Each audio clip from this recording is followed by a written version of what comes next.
धनबाद में अवैध खनन की वजह से हुए भू धसान में 3 लोगों की जान जाने के बाद लोग आक्रोशित हो गए।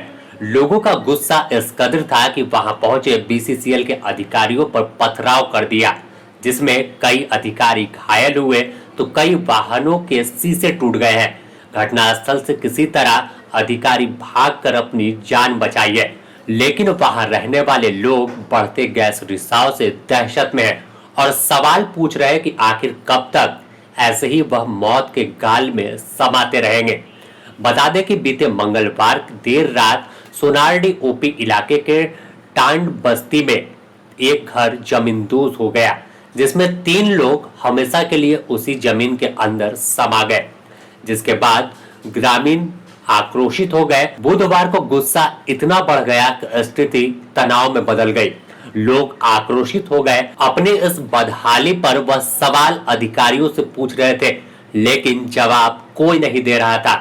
अगर हम देखें तो जिस तरह से जानकारी निकलकर सामने आई है कि बुधवार की दोपहर बीसीसीएल के डायरेक्टर टेक्निकल कोल इंडिया के डीटी समेत कई बड़े अधिकारी जायजा लेने पहुंचे थे। यह जायजा लेने कब पहुंचे? जब भू धसान हो गया, जान चली गई। इसके बाद बस इसी से लोगों में गुस्सा है कि अधिकारी जब अवैध खनन होता है, लोग सवाल उठाते हैं, तो पुलिस से लेकर जो उनकी बीसीसीएल या तमाम कोल कंपनी वहां पर है, उनकी सुरक्षा में लगे सीआईएसएफ है, जिनके जिम में धनबाद का काला हीरा है, काला सोना जिसे कहते हैं, कोयला, उसे रोकने की जब मांग करते हैं कि उनकी जिंदगी आगे चल के खतरे में पड़ेगी, तो वहां पर यह चुप्पी साध लेते हैं। लेकिन जैसे ही कोई घटना हो जाती है तो उसके बाद तमाम अधिकारी पहुंचते हैं और मामले की जानकारी लेते हैं। इसके बावजूद कार्रवाई के नाम पर सिर्फ लीपापोती की जाती है। लेकिन अब लोग आक्रोशित है और तस्वीर काफी कुछ बता रही है कि अब किस तरह से लोगों में गुस्सा है, किस तरह से लोग सवाल पूछ रहे हैं। अगर हम देखें तो यह कोई नई घटना धनबाद की नहीं है। कई बार कई जगहों पर घर जमींदोज होता है, कभी दुकान अंदर चल जाती है, उसमें मौजूद दुकानदार भी जमीन के अंदर हमेशा के लिए समा जाता है, उसका 100 भी उसके अंदर से नहीं निकलता। और अवैध खनन में जब इलीगल माइनिंग होती है तो कितने लोगों की मौत हुई है, कितने लोगों की जान चली गई है। उस कोयले की कालिक में उनकी जिंदगी खत्म हो गई। तो यह सवाल का जवाब कोई नहीं देता, कोई कबूल नहीं करता कि यहाँ किसी की जान गई है। लेकिन जब उस घर में रहने वाले 3 लोग, गृह स्वामी जिनका घर था, उनकी एक बेटी और उनकी एक रिश्तेदार, यानी 3 लोगों की जिंदगी खत्म हुई, तो इसके बाद दिखावा करने को लेकर ऐसा आरोप लोगों में है कि तमाम अधिकारी घटनास्थल पर पहुंचे हैं और इसी से लोग आक्रोशित है, लोगों में गुस्सा है और तस्वीर खुद बता रही है कि किस तरह से लोग आक्रोशित है।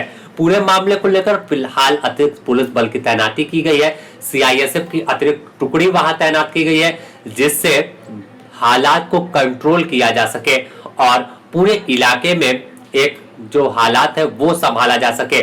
साथ ही ग्रामीण अब मांग कर रहे हैं कि उन्हें दूसरी जगह पर बसाया जाए, जिससे ऐसी घटना ना हो। साथ ही जो दोषी है, जिनके जिम्मे इस इलाके की सुरक्षा थी, जिन्हें अवैध खनन रोकना था, उन पर कार्रवाई की मांग कर रहे हैं।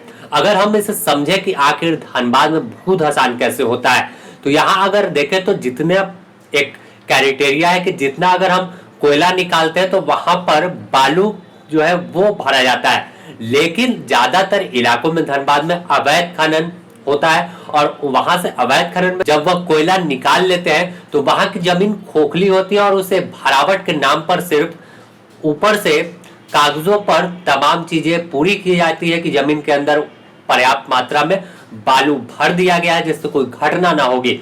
लेकिन फिर घटना होती है और फिर सवाल पूरे कंपनी से लेकर बीसीसीएल, सीसीएल और स्थानीय जिला प्रशासन पर खड़ा हो जाता है और वापस से मुआवजे का ऐलान होगा।